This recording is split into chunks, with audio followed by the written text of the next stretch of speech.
Hello friend and student, good evening to all of you. तो कल हम लोगों ने देखा था सल्फर डाइऑक्साइड के फिजिकल प्रॉपर्टी और उनके बनाने की क्रिया विधि को, कि सल्फर डाइऑक्साइड कैसे तैयार करते हैं। एक प्रयोगशाला विधि हम लोगों ने देखा था और भी बहुत सारे मेथड देखे थे जिसके जरिए हम सल्फर डाइऑक्साइड का निर्माण कर सकते हैं। ओके, और हम लोगों ने फिजिकल प्रॉपर्टी भी देखा था। आज हम लोग को देखना है केमिकल प्रॉपर्टी, यानी SO2 सल्फर डाइऑक्साइड के रासायनिक गुण। सल्फर डाइऑक्साइड के रासायनिक गुण को आज हम लोगों को देखना है। और रासायनिक गुण के बारे में हम पहले ही बता चुके हैं कि रासायनिक गुण होता क्या है। यानी सल्फर डाइऑक्साइड विभिन्न प्रकार के यौगिक के साथ अभिक्रिया करके विभिन्न विभिन्न यौगिकों का निर्माण करेगा, तो वही उसका रासायनिक गुण होगा। ठीक है, मतलब कभी अम्ल के साथ अभिक्रिया करेगा, क्षार के साथ, जल के साथ, तो रिएक्ट हो करके वह क्या क्या यौगिक, कौन कौन सा यौगिक का निर्माण करता है, वही हमको पढ़ना है रस के रासायनिक गुण में।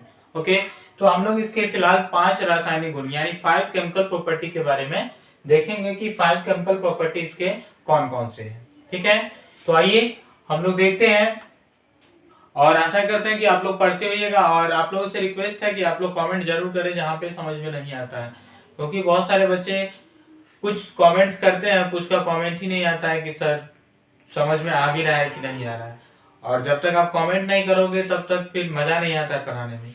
तो आप कमेंट करो कि सर समझ में आ रहा है या नहीं आ रहा है, तो कहाँ पे नहीं आ रहा है ये भी आप कमेंट करो कि नहीं आ रहा है। ओके, क्योंकि जब तक आप कमेंट नहीं करोगे तब तक हमें समझ में नहीं आएगा कि आप पढ़ रहे हो या नहीं पढ़ रहे हो। इसीलिए पढ़ाई चालू रखना है, क्योंकि आपके लिए हम मेहनत कर रहे हैं, तो आप भी हमारे लिए मेहनत करें और अपने लिए मेहनत करें।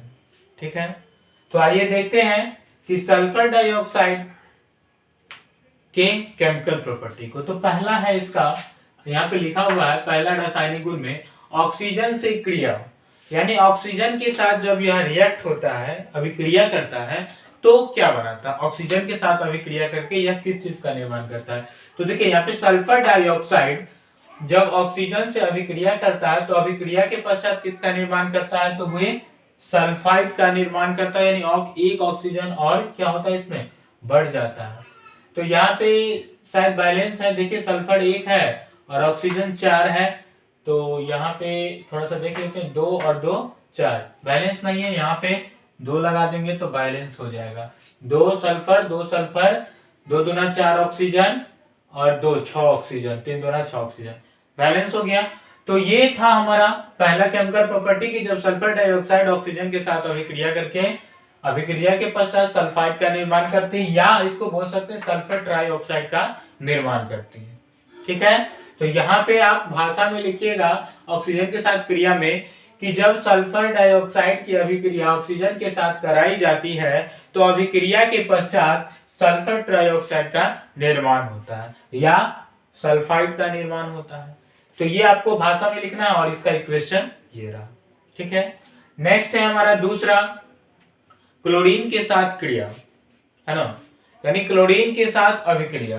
तो यहाँ पे देखिए दोनों तो अधातु ही है। अगर अधातु के साथ हम अगर अभिक्रिया कराते हैं तो ये दोनों में से किसी को भी लिख सकते हैं, तो एक ही बनेगा।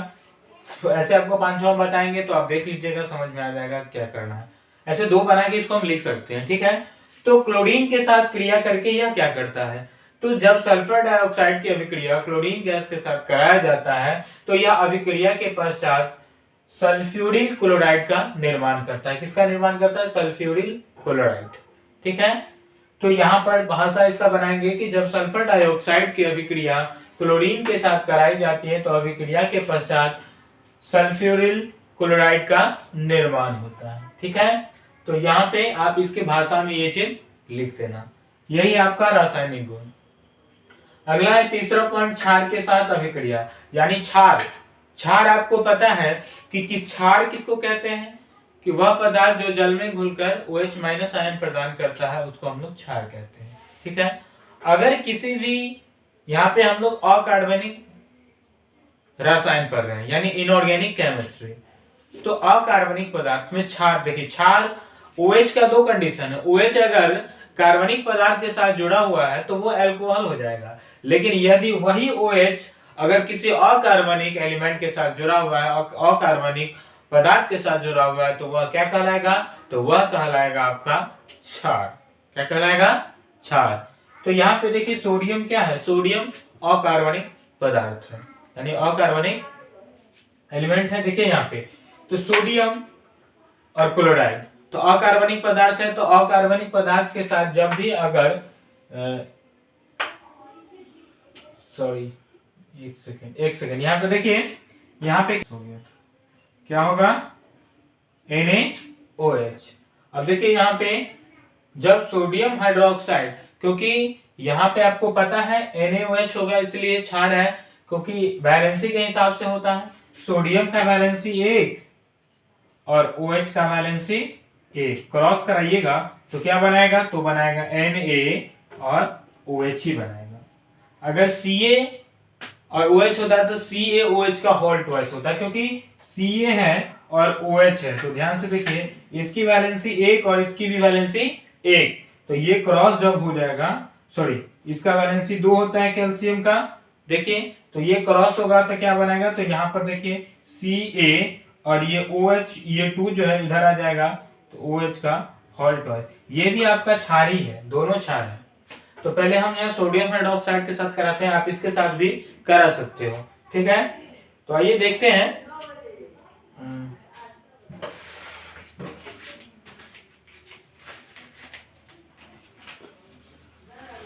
यहाँ पे थोड़ा सा समझा दिया आपको कि NaOH क्यों होगा सोडियम हाइड्रोक्साइड। तो आप देखिए सोडियम हाइड्रोक्साइड का अणुसूत्र ये है क्षार। ये क्या है? ये अगर अकार्बनिक पदार्थ के साथ OH लगा हुआ है तो वह क्या कहलाएगा? तो वह कहलाएगा क्षार। और कार्बनिक पदार्थ के साथ अगर OH यानी कार्बन के साथ अगर OH लगा हुआ है तो वह क्या कहलाएगा? एल्कोहल। अगर कार्बन के साथ OH है तो एल्कोहल, और कार्बन के सिवा अन्य किसी एलिमेंट के साथ है तो वह क्या कहलाएगा? वह क्षार कहलाएगा। ओके, तो अब यहाँ पर ध्यान दीजिए कि जब सोडियम हाइड्रोक्साइड की भाषा में लिखेंगे, जब सोडियम हाइड्रोक्साइड की अभिक्रिया सल्फर डाइऑक्साइड के साथ कराते हैं तो अभिक्रिया के पश्चात सोडियम बाइसल्फेट देता है। क्या देता है? सोडियम बाइसल्फेट, ठीक है। तो यहाँ पर आप देखो सोडियम बाइसल्फेट। अब यहाँ पे क्या है कि बैलेंस है या नहीं, थोड़ा सा देख लीजिए। तो यहाँ पर देखिए कि सोडियम 1 है, हाइड्रोजन भी आपका 1 है, सल्फर 1 है, ठीक है, ऑक्सीजन 2 और 1 3, बैलेंस है पूरा। तो इसकी तीसरी आप रासायनिक गुण में लिख सकते हो कि जब सोडियम हाइड्रोक्साइड की अभिक्रिया सल्फर डाइऑक्साइड के साथ कराते हैं तो अभिक्रिया के पश्चात सोडियम बाइसल्फेट का निर्माण होता है। ओके, इसका क्या नाम है? Sodium bisulphate.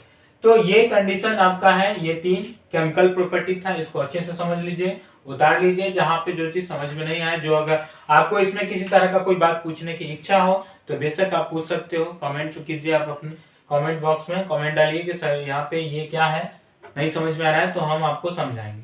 ओके, तो आइए हम लोग अब आगे देखते हैं चौथा केमिकल प्रॉपर्टी क्या है। तो आइए अब देखते हैं चौथा, इसके SO2 के रासायनिक गुण का चौथा नंबर। देखिए चौथा नंबर में लिखा हुआ अम्लीय प्रकृति। तो अम्लीय प्रकृति के बारे में पहले जान लेते हैं कि क्या होता है। सबसे पहला नंबर बात यह है कि जब भी कोई भी अधातु यानी अधातु का ऑक्साइड जो होता है वह क्या होता है? अम्लीय होता है। किसी भी अधातु के ऑक्साइड को आप जल के साथ अभिक्रिया करा दे तो अम्ल का निर्माण वह करेगा। यानी अधातु का ऑक्साइड क्या होता है? तो अम्लीय होता है। यह भी एक क्वेश्चन ऑब्जेक्टिव का बनता है आपको कि अधातु का ऑक्साइड क्या होता है? अम्लीय होता है। और धातु का ऑक्साइड क्या होता है? तो धातु का ऑक्साइड क्षारीय होता है। अगर किसी भी धातु में ऑक्सीजन लगा हुआ है, अगर उसको आप जल के साथ रिएक्ट कराइएगा तो वह क्या किस चीज का निर्माण करेगा? तो वह क्षार का निर्माण करेगा। अगर किसी भी अधातु के साथ ऑक्सीजन लगा हुआ है और उसको आप जल के साथ रिएक्ट करा रहे हैं तो वह क्या बनाएगा? तो वह आपका बनाएगा अम्ल यानी कि एसिड। अब यहाँ पर देखिए अधातु का ऑक्साइड है कि नहीं? सल्फर डाइऑक्साइड किसका ऑक्साइड है? अधातु, क्योंकि सल्फर अधातु है, इसके साथ ऑक्सीजन लगा हुआ है तो ये अधातु का ऑक्साइड हो गया। तो अधातु के ऑक्साइड को आप जल के साथ रिएक्ट करा रहे हो तो क्या अम्ल ऑटोमेटिक है कि अम्ल का निर्माण करेगा। तो यहाँ पे देखो अम्ल का निर्माण किया, क्या नाम होगा इसका? तो H2SO3 यानी सल्फ्यूरस अम्ल होगा। इसको सल्फ्यूरस अम्ल कहते हैं हम लोग। क्या कहते हैं? सल्फ्यूरस अम्ल। अगर H2SO4 होता तो सल्फ्यूरिक अम्ल और H2SO3 है तो सल्फ्यूरस अम्ल या हाइड्रोजन सल्फाइड या हाइड्रोजन सल्फाइड भी बोल सकते हैं। ठीक है, हाइड्रोजन सल्फाइड। तो आप इसकी भाषा लिखिएगा कि जब यहाँ पे अम्लीय प्रकृति है तो यहाँ पे लिख सकते हैं कि जब सल्फर डाइऑक्साइड की अभिक्रिया जल के साथ कराते हैं तो अभिक्रिया के पश्चात क्या देता है, तो सल्फ्यूरस अम्ल का निर्माण करता है। तो ये आपका हो गया चौथा। ओके, समझ में आ गया होगा। भाषा जो बोल रहे हैं, वैसे भाषा तो आपको खुद बनाना है और आप लोगों को आता भी है भाषा बनाना, क्योंकि हमने सिखाया है। तो सल्फर यहाँ पे भाषा में लिखेंगे जब सल्फर डाइऑक्साइड की अभिक्रिया जल के साथ कराते हैं तो अभिक्रिया के पश्चात क्या बनता है, तो सल्फ्यूरस अम्ल का निर्माण होता है। ठीक है, और हमने बता दिया कि अधातु का ऑक्साइड जब भी जल के साथ रिएक्ट करेगा तो अम्ल ही बनेगा। आपको ये दिमाग में बैठा लेना है, ऐसा क्वेश्चन जब भी आएगा, अगर अधातु का ऑक्साइड कहीं भी, यहाँ पे सल्फर है, नाइट्रोजन भी हो सकता है अधातु के जगह पे, है ना, नाइट्रोजन हो सकता है, उसके बाद बहुत सारा जो भी आपका अधातु है, जितना भी अधातु की श्रेणी में आता है सब हो सकता है। तो अधातु का ऑक्साइड जो भी होगा वह क्या हो जाएगा, तो अधातु का ऑक्साइड हमेशा अम्लीय होगा। अधातु का ऑक्साइड जब भी जल के साथ रिएक्ट करेगा तो अम्ल का निर्माण करेगा। ठीक है, अब है ऑक्सीकारक गुण, है ना। तो ऑक्सीकारक गुण पांचवा आपका इसका है, ये बहुत इंपॉर्टेंट है, पूछा जाता है बार बार, ऑक्सीकारक और अपकारक। तो यहाँ पर देखिए कि ऑक्सीकारक गुण क्या होता है, यानी इसमें लिखा हुआ है सल्फर डाइऑक्साइड द्वारा H2S का सल्फर में ऑक्सीकरण, यानी कि इसके SO2 के द्वारा H2S का सल्फर में ऑक्सीकरण होना, यानी कि इसके द्वारा इसको क्या किया जाता है, ऑक्सीकृत किया जाता है। तो यहाँ पर आप देखो कि इसके द्वारा इसको कैसे ऑक्सीकृत किया, तो यहां से क्या किया कि यहां से ऑक्सीजन को क्या कर दिया कि विस्थापित करके और हाइड्रोजन में कन्वर्ट कर दिया, तो ये ऑक्सीकृत हो गया और ये सल्फर को अलग कर दिया। तो यही था यहाँ पे क्या, SO2 द्वारा H2S का सल्फर में ऑक्सीकरण। यहाँ पे ध्यान से देखिए कि ऑक्सीकरण जब भी होता है तो क्या करता है, जो ऑक्सीजन उसके साथ रिएक्ट है वो उसको अलग करके दूसरे के साथ संयोग करवा देता है। ऑक्सीजन का जहां संयोग हुआ वहां ऑक्सीकरण होगा। ठीक है, क्योंकि ऑक्सीकरण अभिक्रिया के बारे में आपको बताया कि जिसमें ऑक्सीजन का संयोग तथा हाइड्रोजन का वियोग होता है उसको ऑक्सीकरण अभिक्रिया कहते हैं। और यहाँ पे ये भी बोल सकते हैं कि माइनस आयन का संयोग और प्लस आयन का वियोग होता है तो उसको हम लोग ऑक्सीकरण अभिक्रिया कहते हैं। तो यहाँ पर देखिए, यहाँ से क्या किया, इसको इसके साथ संयोग करा दिया और सल्फर को अलग कर दिया, तो ये हो गया आपका ऑक्सीकारक गुण। तो यहाँ पे आपने देखा कि जब हाइड्रोजन सल्फाइड की अभिक्रिया सल्फर डाइऑक्साइड के साथ कराते हैं तो अभिक्रिया के पश्चात जल और सल्फर का निर्माण होता है। आप ऐसे भी भाषा को लिख सकते हो, कोई प्रॉब्लम नहीं है, नहीं तो SO2 द्वारा H2S का सल्फर में ऑक्सीकरण। ठीक है, तो ये आपका 5 केमिकल प्रॉपर्टी हो गया। ऐसे बहुत सारे हैं केमिकल प्रॉपर्टी, है ना, लिखने के लिए अभी 10 हो जाएगा तो अलग बात है, लेकिन 5 हमको कंप्लीटली समझना था, हमने समझ लिया। ठीक है, इस 5 को आप कंप्लीट कर लें, और भी बहुत सारे बुक में आपको मिलेंगे तो आप बुक से लिख लें, याद करें, जहां पे जो समझ में नहीं आता है आप पूछ सकते हो कमेंट बॉक्स में कमेंट करके कि सर ये जो केमिकल रिएक्शन है ये कैसे हो रहा है, तो उसको हम समझाएंगे आपको। ठीक है, और सबसे बड़ी बात है कि रिएक्शन के लिए आपको अणुसूत्र याद होना चाहिए, और अणुसूत्र याद करने के लिए हमने पहले ही वीडियो में बहुत सारा चीज बताया है आपको बेसिक क्लासेस में कि कैसे अणुसूत्र को याद रखेंगे, कैसे हम लोग समझेंगे, क्या है नहीं है, सारा चीज हमने बेसिक में बताया है। जहां पे आपको जो प्रॉब्लम हो आप बिल्कुल कॉल करके बात कर सकते हो कि सर यहाँ पे नहीं समझ में आ रहा है, तो हम समझाने का कोशिश करेंगे। ठीक है, तो ये हमारा हो गया 5 केमिकल प्रॉपर्टी। अब हम लोग देखते हैं इसके 5 यूजेज कौन है, कहाँ कहाँ उपयोग हम करते हैं इनका, सल्फर डाइऑक्साइड का, उसके बारे में आप देखेंगे। ठीक है, 5 उपयोग बताएंगे। आज का वीडियो इतना ही हमारा रहेगा, तो पहले देख लेते हैं 5 इसके यूज कौन कौन से। ओके, स्क्रीनशॉट ले लीजिए आप लोग।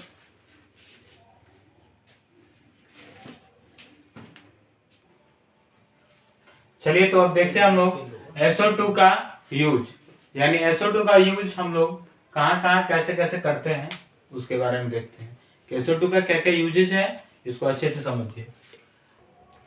तो SO2 का यूज देख लीजिए, पहला है शर्करा एवं पेट्रोलियम के शोधन में। तो शर्करा एवं पेट्रोलियम के शोधन में यहाँ पे ध्यान दीजिए कि ये होता क्या है, यानी कि इसके रिफाइनरी में इसका यूज किया जाता है, यानी जब भी शर्करा यानी कि शक्कर जिसको हम लोग कहते हैं, है ना, ये शुगर बोल सकते हैं, है ना, तो उसका जो शुद्धिकरण होता है, यानी शोधन यानी कि शुद्धिकरण में, यानी कि उसके कलर वगैरह ये सब को रिफाइन करने में इसका प्रयोग किया जाता है, पेट्रोल और शर्करा का। किसका उपयोग? तो SO2 गैस का प्रयोग किया जाता है। दूसरा, ऊन तथा रेशम को विरंजन करने में, यानी इसको क्या करता है, ऊन तथा रेशम के रंग यानी कलर को यह क्या करता है, विरंजित कर देता है, यानी कि एक तरह से धोने वगैरह सब में भी इसका प्रयोग इस गैस का प्रयोग किया जाता है। अगला है H2SO4 के उत्पादन में, यानी कि इसके निर्माण में भी हम लोग क्या करते हैं, H2SO4 के निर्माण में भी हम लोग किसका प्रयोग करते हैं, तो हम लोग प्रयोग करते हैं SO2 का। ठीक है। अगला है कार्बनिक तथा अकार्बनिक रसायनों के लिए विलायक के रूप में। तो यहाँ पे है कि कार्बनिक और अकार्बनिक पदार्थ जो घुलता है तो उसको SO2 ही घुलाता है, SO2 गैस उसमें प्रयोग किया जाता है। उसको अकार्बनिक यौगिक और कार्बनिक यौगिक को घुलाने में इस गैस का प्रयोग किया जाता है। ठीक है, यहाँ पे लिखा हुआ है क्लियर शब्द में कि कार्बनिक तथा अकार्बनिक रसायनों के लिए विलायक के रूप में यह कार्य करता है। तो कार्बनिक तथा अकार्बनिक क्या करता है, ये उसमें घुलता है जाकर के, किसमें, तो SO2 में जाकर के घुलता है। विलायक का कार्य कर रहा है, यानी कि ये उसमें घुलाने का कार्य करता है, यानी कि ये कार्बनिक और अकार्बनिक पदार्थ SO2 में जाकर के क्या हो जाता है, घुल जाता है, तो वहां पे ये विलायक का कार्य करता है। अगला है ऑक्सीकारक के रूप में, अभी जस्ट आपने देखा है इक्वेशन में, अवकारक के रूप में भी इसका प्रयोग किया जाता है। ठीक है, तो इस तरह से आपके 5-6 यूजेज हैं, है ना, और भी यूजेज हैं, तो इतना काफी है 5 यूजेज आपके लिए।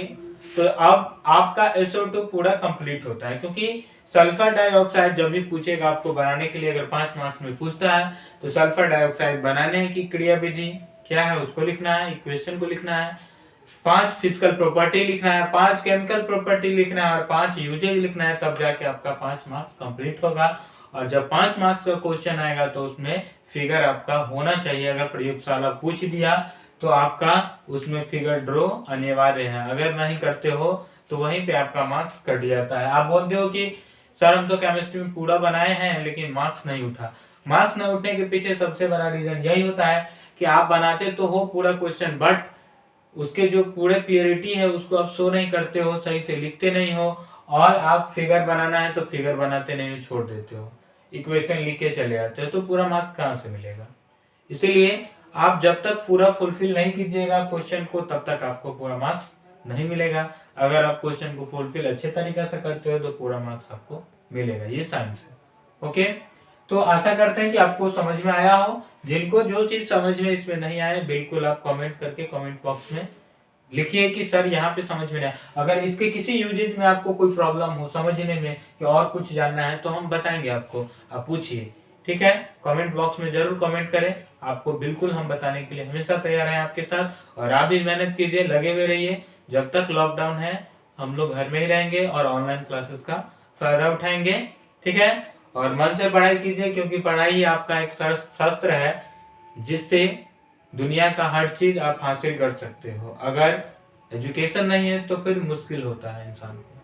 ठीक है, तो हम लोग मिलते हैं नेक्स्ट वीडियो में, तब तक के लिए धन्यवाद।